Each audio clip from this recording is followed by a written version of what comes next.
before we get the engine installed, we really need to get a few things done first, and one of those things is the clutch line. Here we go from the master cylinder all the way through down to the stainless steel line, which will end up going to the slave cylinder. We really need to get this installed now because getting it installed later is going to be a pain in the butt. So we're going to end up snaking this around underneath. I don't know how we're going to get it in, but it's going to kind of go around the frame and all. This is for the E36, so it should fit perfect.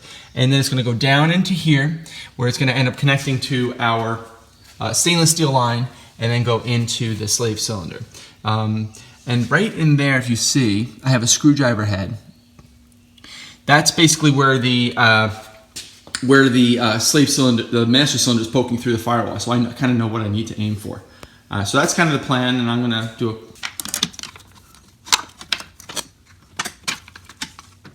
And that's where it needs to go through.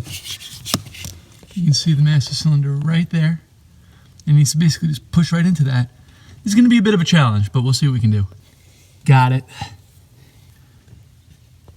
So these types of master cylinders are really kind of neat. There's a little clip up here that needs to be pulled back before this piece can just slip right in. So we gotta push it in, and then we gotta push that clip in. So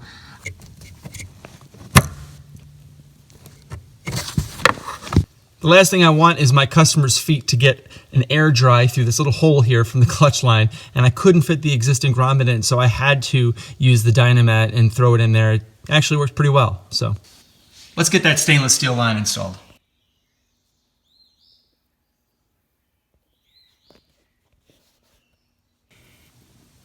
And finally, the clutch hose. I'm going to use a 5/16 inch hose, and I'm going to push it right onto that.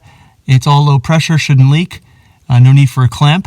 And then it'll get installed right up into here. This is the hose coming from the firewall. And this guy gets pinched onto there, clamped on. I'm going to use a clamp just because, but gotta trim this guy, gotta trim that guy off because it's plugged. As you can see, it's got a factory plug. These brake master cylinders are designed for both manual and automatic cars, so if the manual option is chosen, then all they do is cut that off and they put their clutch line on it so it feeds right into the master cylinder. So that's what they use to shave costs. So let's see what the final result looks like. I'm sorry if it's a little bit blurry, but yep, that line is now installed. And there's a line going into the master cylinder.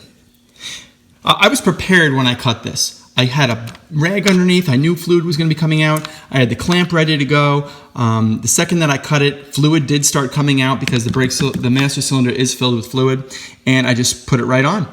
And then I clamped it up, and it was good to go. So there is actually fluid flowing into the master cylinder right now as we speak, and then we'll have to bleed the system. So.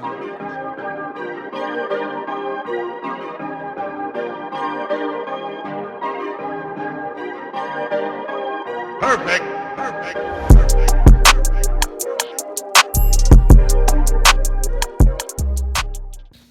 2 heater hoses, 1 AC firewall grommet. Got to get them installed in here before we install the engine. This guy goes in there. This guy goes to one of the heater hoses. This guy goes to the other heater hose.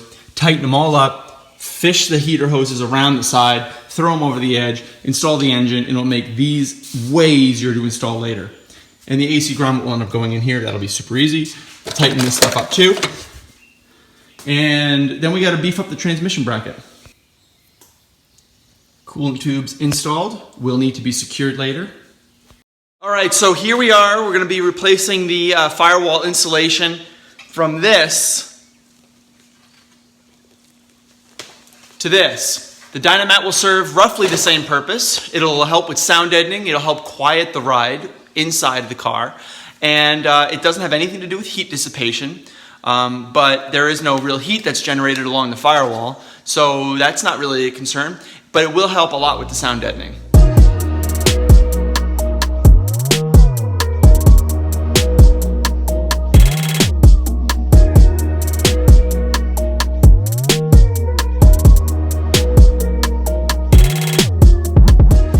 So I know it seems like this is kind of dragging on before I get the engine in. I know you're probably thinking, just get it in already. That's what she said.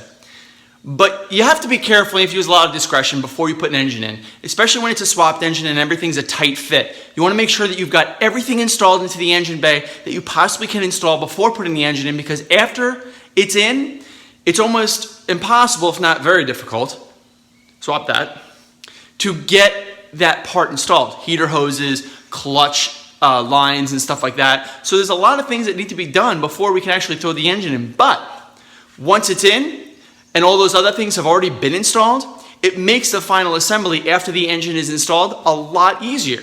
So it's kind of like a pay now or pay way more later type of situation. And I would rather pay now. Let's talk about DME mounting. This is the location within the E36 that I think is the best location to mount the existing DME. This is a DME holder from the E92. I cut it down to size. You can see there's some shave marks here. And that's the DME. It basically slips right in. There's these two little clips at the bottom and they kind of hold it in place. It actually is a pretty slick setup. This is the cover from the E36, kind of goes right over there, and there's screws on the top. And those screws go into these screw holes, 1, 2, 3, and 4. And I've devised a way to adapt the E92 DME to fit into this E36 cubby. So this guy is essentially going to, let me see if I can do this, install just like that. I marked a hole, to prevent this from slipping out, I marked a hole at the top and in there, at which point, oh boy, at which point I plan to install a spacer / rivet nut right underneath there, and that's going to end up getting welded to the white plate. There's going to be a flathead, just lay it like that. That flathead Allen is going to end up screwing through the top, and it's going to be a flush mount surface because it's going to be countersunk, and that'll allow the DME to install and essentially just kind of like easily slide right into this position. It gets locked by the two lockers underneath, and then this guy fits right on top. And that, let's see if I can get a good view. You can see that there's plenty of room for the connectors inside of there, making for a very slick and secure setup.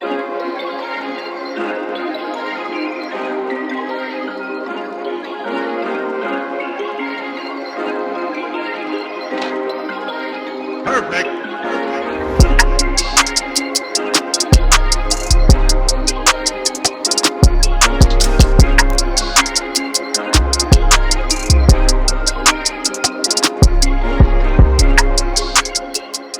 Okay, so in sticking with the theme of installing as much as we can before we put the engine in, let's install the fuel filter and regulator cover.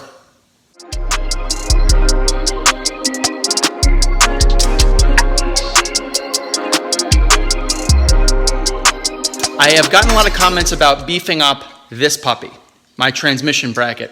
And I plan to do that by adding a little bit of gusseted metal in additional locations, box it in just a little bit, and just add a little bit more strength. This is the last thing we're going to do before we put the engine in.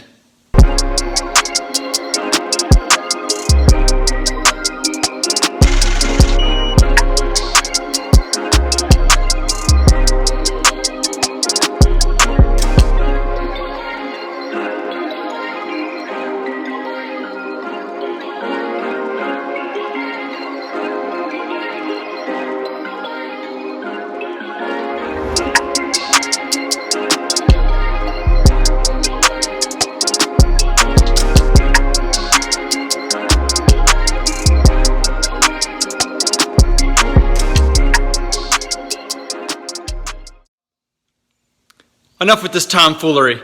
Let's install an engine. Yeah, we are in the place to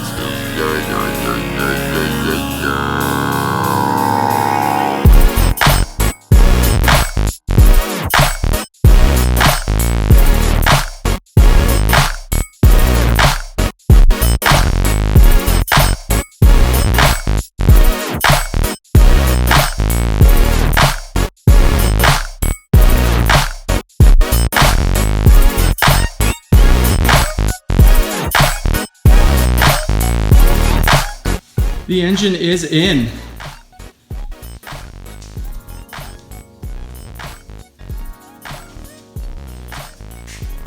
Got a slight clearance issue here, but I haven't installed the transmission bracket yet. I gotta get it in the air, throw the transmission bracket on, and we should be good.